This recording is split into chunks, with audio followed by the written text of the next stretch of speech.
warahmatullahi wabarakatuh. Halo semuanya, selamat datang di channel saya. Nah, hari ini kita akan membahas topik yang sangat penting dalam kehidupan berbangsa dan bernegara, yaitu demokrasi. Oke, sebelum lanjut, jangan lupa subscribe, like, dan komen. Oke, demokrasi. Apa sih itu demokrasi? Demokrasi adalah sistem pemerintahan di mana kekuasaan berada di tangan rakyat secara langsung maupun melalui wakilan dipilih.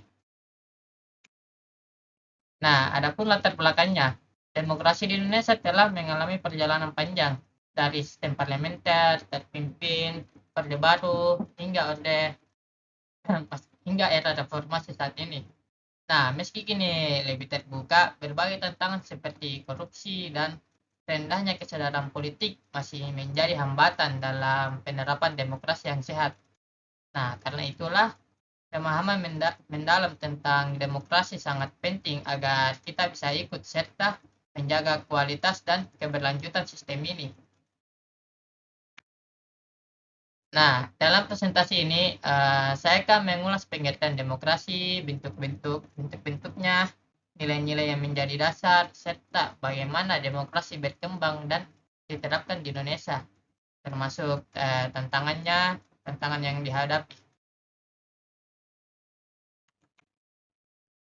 Nah, pengertian demokrasi secara etimologis, demokrasi berasal dari bahasa Yunani, demos yang berarti rakyat dan kratos seperti kekuasaan, yang berarti kekuasaan. Jadi secara sederhananya itu demokrasi adalah pemerintahan dari rakyat, oleh rakyat, dan untuk rakyat. Nah, artinya rakyatlah yang memegang kendali atas pemerintahan. Oke, lanjut. Nah, adapun bentuk-bentuknya, teman-teman.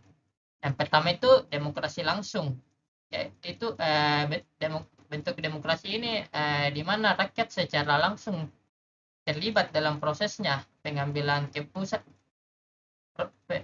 keputusan politik tanpa melalui wakil. Nah, sistem ini pernah diterapkan dalam demokrasi Athena kuno, di mana warga negara secara aktif menghadiri pertemuan dan memberikan suara atas kebijakan tertentu. Namun dalam negara modern, demokrasi langsung sangat sulit diterapkan secara menyeluruh karena jumlah penduduk yang sangat besar dan wilayah yang luas. Meski demikian, beberapa demokrasi langsung masih digunakan, misalnya referendum atau jajak pendapat rakyat. Nah, bentuk kedua itu demokrasi perwakilan. Nah, bentuk demokrasi ini itu di mana rakyat memilih wakil-wakil mereka melalui pemilu untuk mewakili aspirasi dalam lembaga legislatif dan pemerintahan. Nah, bentuk ini paling banyak digunakan dalam dunia modern karena lebih efisien mengelola negara yang besar dan kompleks. Nah, bentuk ketiga itu demokrasi parlementer. Nah, dalam sistem parlementer, kekuasaan eksekutif dipegang oleh Perdana Menteri yang dipilih dari dan bertanggung jawab kepada parlemen kepala negara seperti presiden atau raja, bersifat simbolis dan tidak memiliki kekuasaan pemerintahan langsung. Nah, yang keempat itu demokrasi presidensial. Nah, dalam sistem presidensial itu presiden dipilih langsung oleh rakyat dan memiliki kekuasaan langsung yang terpisah dari legislatif. Presiden bertindak sebagai kepala negara sekaligus kepala pemerintahan. Indonesia sejak reformasi 1998 menerapkan sistem demokrasi presidensial di mana presiden memiliki masa jabatan tetap dan tidak dapat diberhentikan sembarangan oleh parlemen, teman-teman. Nah, oke, sebelum lanjut jangan lupa like dan subscribe, teman-teman. Oke, bentuk kelima itu demokrasi liberal, yaitu menekankan pada kebebasan individu, hak asasi manusia, pasar bebas, dan perlindungan hukum negara. Nah, dalam sistem ini dibatasi perannya dan lebih berfungsi sebagai pengatur agar kebebasan tidak saling melanggar. Contoh negara yang menganut demokrasi liberal itu Amerika Serikat dan beberapa negara di Eropa Barat. Nah, bentuk keenam itu demokrasi sosial. yaitu menggabungkan prinsip kebebasan individu dengan keadilan sosial negara. Keadilan sosial. Nah, negara memiliki peran aktif dalam menjamin kesejahteraan rakyat melalui kebijakan ekonomi, sosial, dan redistribusi kekayaan. Contohnya itu eh, terdapat di negara-negara Skandinavia seperti Swedia, Norwegia, dan Denmark. Nah, bentuk selanjutnya itu demokrasi konstitusional, yaitu bentuk demokrasi yang dibatasi oleh konstitusi atau undang-undang dasar. Konstitusi mengatur pembagian kekuasaan, struktur lembaga negara, dan hak-hak dasar warga negara yang tidak boleh dilanggar oleh pemerintah. Nah, bentuk terakhir itu demokrasi Pancasila, yaitu demokrasi khasnya Indonesia yang berlandaskan pada nilai-nilai Pancasila.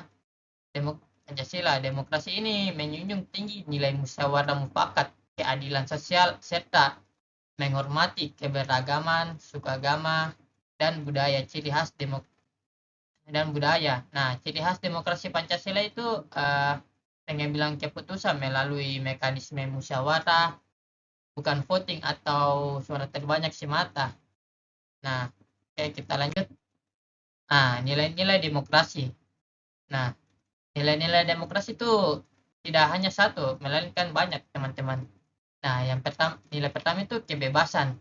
Nah, inti dari demokrasi yang menjamin setiap individu memiliki hak untuk berpikir, berserikat, dan berekspresi tanpa tekanan atau paksaan.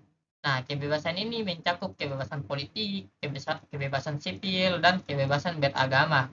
Semuanya dilindungi oleh hukum. Nah, nilai kedua itu persamaan hak. Ya, jadi dalam demokrasi itu setiap warga negara memiliki kedudukan yang sama di depan hukum dan dalam proses politik tidak ada diskriminasi. Nah, berdasarkan suku, agama, ras, gender, status sosial, atau latar belakang ekonominya. Nah, persamaan hak menjamin bahwa suara setiap warga negara bernilai sama dalam pemilu dan pengambilan keputusan, teman-teman. Nilai ketiga itu keadilan. Nah, demokrasi mengutamakan prinsip keadilan baik dalam bidang hukum, ekonomi, maupun sosial.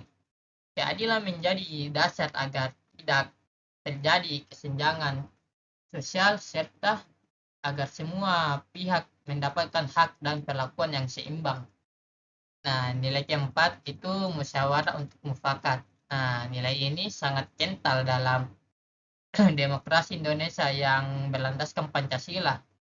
Musyawarah mendorong pengambilan keputusan secara kolektif melalui dialog dan kompromi dengan menghargai berbagai pendapat untuk mencapai mufakat atau keputusan bersama. Nah, ya bentuk nilai kelima itu toleransi. Nah, jadi demokrasi menuntut adanya penghormatan terhadap perbedaan dan keragaman dalam masyarakat. Toleransi berarti menerima dan menghargai pandangan, keyakinan, dan latar belakang yang berbeda sebagai bagian dari kekayaan bangsa. Nah, nilai keenam itu tanggung jawab. Jadi, setiap individu maupun kelompok dalam masyarakat demokratis harus memiliki rasa tanggung jawab. Terhadap kebebasan yang tidak boleh disalahgunakan untuk merugikan orang lain atau kepentingan umum. Contohnya itu menyalakan speaker yang besar-besar di tengah malam, teman-teman, itu sangat mengganggu.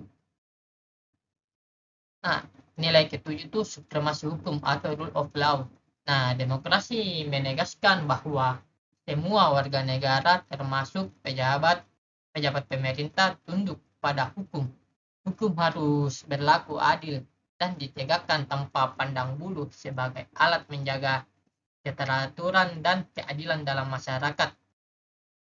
Ya, walaupun di negara kita ini tersendirilah. Oke, sebelum lanjut jangan lupa subscribe dan like.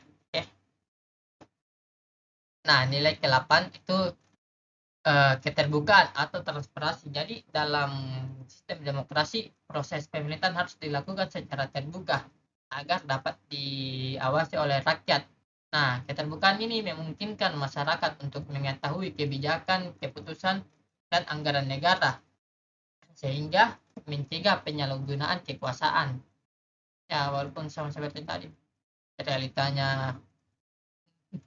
Oke, nilai ke-9 partisipasi aktif warga negara. Nah, demokrasi menuntut keterlibatan aktif warga negara dalam kehidupan politik seperti pemilu, musyawarah publik, serta kegiatan sosial dan organisasi masyarakat. Eh, tapi jangan ormas PPE. Nah, partisipasi ini merupakan bentuk tanggung jawab dan kepedulian terhadap pembangunan negara, teman-teman. Oke, nilai terakhir itu kontrol sosial. Nah, jadi rakyat dalam demokrasi itu memiliki hak dan kewajiban untuk mengawasi jalannya pemerintahan. Kontrol sosial dapat dilakukan melalui media massa, lembaga pengawas, pengawas masyarakat, sipil, atau partisipasi langsung. Nah, nilai-nilai ini harus diterapkan dalam kehidupan sehari-hari, bukan hanya di ranah politik, teman-teman. Oke, kita lanjut ya. Oke, demokrasi yang pernah berlaku di Indonesia. Nah, banyak demokrasi yang pernah berlaku di Indonesia, yaitu ada 4 macam. Nah, kita membahas pertama itu demokrasi parlementer yang dari tahun 1945 hingga 1959, yang dimana saat itu kita dipimpin oleh Bapak Insinyur Soekarno. Nah, ciri utama demokrasi parlementer ini yaitu kekuasaan eksekutif atau pemerintah bergantung pada parlemen. Kabinet bisa dibubarkan sewaktu-waktu dan oleh parlemen jika dianggap tidak mampu. Nah, kondisi saat itu Indonesia baru merdeka dan menggunakan Undang-Undang Dasar 1950 yang menganut sistem parlementer. Nah, presiden hanya berperan sebagai kepala negara, sedangkan kepala pemerintahan dijabat oleh Perdana Menteri. Sering terjadi Perdana Menteri.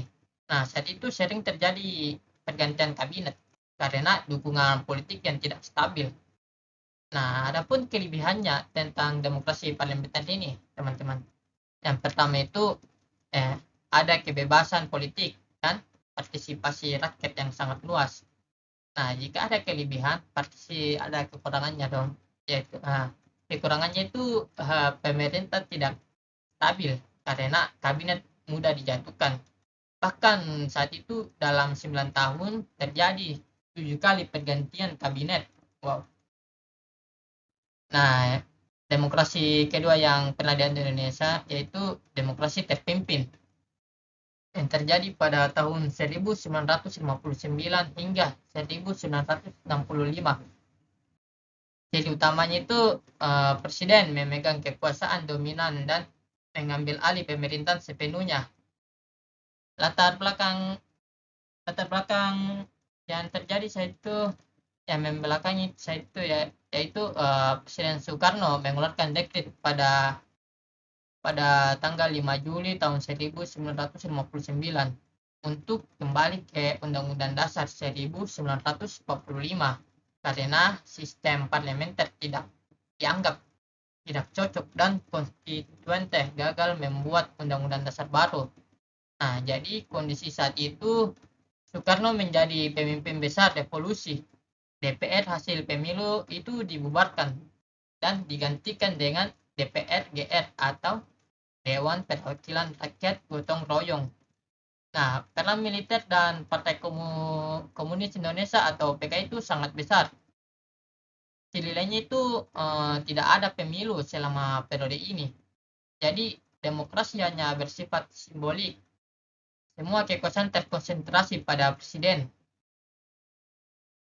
Nah, oke, kita masuk ke demokrasi yang ketiga itu demokrasi Pancasila LOD baru. Jadi pemerintahan Jadi utamanya itu pemerintahan dijalankan berdasarkan Pancasila, tetapi dalam praktiknya lebih bersifat otoriter. Nah, kondisi saat itu setelah peristiwa G30 SPKI atau gerakan 30 September, Soeharto mengambil alih kekuasaan dari Soekarno. Nah, fokusnya itu pada stabilitas politik dan pertumbuhan ekonomi. Nah, jadi sistemnya itu pemilu dilakukan rutin 5 tahun sekali, tapi tidak kompetitif karena hanya ada 3 partai politik, yaitu Golkar, PPP, dan PDI. Pemerintah sangat membatasi kebebasan pers dan kebebasan berpendapat. Nah, adapun kelebihannya demokrasi ini yaitu ekonomi Indonesia sangat berkembang pesat. Kelemahannya kebebasan sipil sangat dibatasi. Kita dilarang berkomentar tentang pemerintahan serta banyak pelanggaran HAM dan korupsi yang meluas di kalangan pejabat. Nah, demokrasi terakhir yang dari Indonesia itu bahkan yang dianut sampai sekarang yaitu demokrasi reformasi yang dari tahun 1998 hingga sekarang. Nah, ciri utamanya itu pemerintah yang lebih terbuka, partisipatif, demokratis dengan banyak perbaikan dalam sistem politik. Nah, latar belakangnya itu Soeharto mundur pada tahun 1998 setelah tekanan reformasi dari mahasiswa dan masyarakat. Nah, pada saat itu sangat chaos sehingga semua kalangan turun tangan. Nah, era ini dikenal dengan reformasi demokrasi. Nah, ciri sistemnya itu pemilu langsung untuk memilih presiden dan kepala daerah. Kebebasan pers dan berekspresi meningkat. Banyak lembaga independen yang didirikan. Yang pertama itu KPK, Komisi Pemberantas Korupsi, Komnas HAM, Mahkamah Konstitusi, dan Mahkamah Konstitusi. Nah, adapun tantangan yang dihadapi demokrasi reformasi yaitu politik uang. Nah, bahkan sampai sekarang ini masih terjadi. Biasa juga disebut sebagai serangan fajar, oligarki, korupsi, serta rendahnya literasi politik masyarakat. Polarisasi politik di era media sosial situasi ini mencerminkan tantangan dan transformasi dalam pemerintahan yang berbeda-beda. Ya, gitu. Nah, oke, kita masuk perkembangan paham demokrasi. Nah, akar historis demokrasi dunia. Demokrasi memiliki akar sejarah di Yunani kuno dan kembali bangkit lewat revolusi Amerika dan Prancis. Pemikiran filsuf seperti John Locke dan Rousseau turut mengaruhi penyebaran ide demokrasi ke seluruh Indonesia. Nah, di Indonesia sendiri demokrasi mulai dikenal lewat pendidikan kolonial dan semangat nasionalisme. Nah, reformasi dan kemajuan demokrasi. Yang pertama itu demokrasi pasca 1998. Pemilu langsung, kebebasan pers, peran masyarakat sipil. Tantangannya itu politik uang, oligarki, dan korupsi. Nah, globalisasi juga dan demokrasi digital. Partisipasi publik lewat media sosial dan digital. Nah, tantangan barunya itu mudahnya masyarakat terpengaruhi berita hoax, disinformasi, dan polarisasi opini online. Nah, jadi demokrasi bukan sekadar sistem pemerintahan, tetapi juga merupakan nilai-nilai universal yang terus berkembang dari waktu ke waktu, seiring dengan sejarah dan perjuangan umat manusia. Nah, muncul 3 pilar utama yang menjadi landasan kuat demokrasi modern ini. Nah, yang pertama itu hak asasi manusia, perwakilan rakyat, dan kedaulatan demokratis. Pertama itu human rights, atau hak asasi manusia, menjamin bahwa setiap individu memiliki hak dan kebebasan, tidak bisa dirampas oleh siapapun, termasuk oleh negara. Semua semua manusia memiliki hak asasi manusia, termasuk saya maupun kalian. Nah, yang kedua itu representasi atau perwakilan yang menjadi dasar penting agar suara rakyat benar-benar tersalurkan lewat wakilnya yang mereka pilih secara adil dan bebas. Nah, yang ketiga itu demokrasi. Nah, demokrasi itu sendiri sebagai bentuk pemerintahan dari, oleh, dan untuk rakyat. Ketiga unsur inilah yang membentuk kerangka demokrasi modern, termasuk yang diterapkan di Indonesia saat ini. Namun tentu saja untuk mewujudkannya secara utuh dibutuhkan partisipasi aktif dari seluruh warga negara, termasuk saya dan kita semua. Oke, sebelum lanjut jangan lupa like, komen, dan subscribe. Oke, kita masuk ke implementasi demokrasi di Indonesia. Nah, demokrasi di Indonesia bisa diwujudkan melalui yang pertama itu pemilu langsung dan adil. Nah, yang dimana rakyat memilih presiden dan wakil rakyat secara langsung. Kompetisi politik yang sehat antar partai dan kandidat. Kebebasan pers dan berpendapat, yang dimana masyarakat bebas menyampaikan opininya dan kritiknya. Yang selanjutnya itu kehidupan sosial budaya dan demokratis yang menjunjung toleransi dan musyawarah di tengah masyarakat yang sangat majemuk. Nah, selanjutnya itu pendidikan demokrasi sejak dini, dimulai dari keluarga hingga sekolah dengan menanamkan nilai kejujuran dan tanggung jawab sosial. Nah,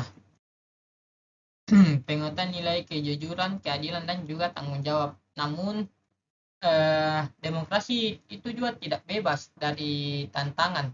Nah, jadi kita masih menghadapi politik uang, korupsi, oligarki, dan rendahnya literasi politik. Jadi selain itu penyalahgunaan media digital juga menciptakan polarisasi di masyarakat. Nah, sebagai kesimpulan dari presentasi saya hari ini, yaitu demokrasi adalah sistem pemerintahan yang menempatkan kekuasaan di tangan rakyat di Indonesia, di tangan rakyat. Nah, di Indonesia sendiri demokrasi telah berkembang melalui berbagai fase dan kini berlandaskan nilai-nilai Pancasila. Meski telah banyak kemajuan, kita masih harus bersama-sama mengatasi tantangan yang ada agar demokrasi kita semakin sehat dan berkualitas. Oke, demikian paparan yang saya sampaikan tadi. Nah, selanjutnya jika kalian tidak paham atau kurang jelas, bisa komen di kolom komentar ya. Oke, itulah presentasi dari saya tentang demokrasi. Jadi jika ada pertanyaan atau diskusi, silakan tinggalkan komentar di bawah. Jadi terima kasih sudah menonton. Jadi jangan lupa like, share, dan subscribe jika kamu suka. Dan agar kalian tidak ketinggalan video presentasi saya lainnya. Oke, itulah dari saya. Sekian, terima kasih. Saya Ahmad Fadillah, pamit mengundurkan diri. Adios, amigos. Wassalamualaikum warahmatullahi wabarakatuh.